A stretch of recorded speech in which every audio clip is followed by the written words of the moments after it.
দিদি বলছে বাংলায় বিজেপি আসলে নাকি মাছ মাংস খাওয়া বন্ধ হয়ে যাবে।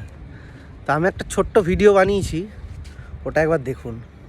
আর বিজেপি আসলে কি বলছে? মাছ খাওয়া যাবে না। বিজেপি রাজ্যে মাছ খাওয়া যায় না, মাংস খেতে পারবেন না, ডিম খেতে পারবেন না। এটা বিজেপি শাসিত হরিয়ানা রাজ্য। এখানে ওপেন মাছ মাংস দেখছেন সবই বিক্রি হচ্ছে। আর এই দোকানটা দেখছেন, যে বিক্রি করছে তিনি একটি নির্দিষ্ট সম্প্রদায়ের লোক, আর আমাদের বাংলার মালদার লোক।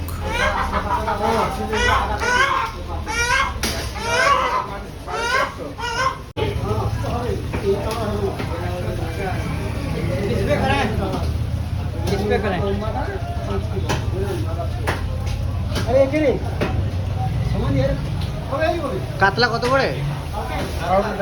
হ্যাঁ, কি আছে সব?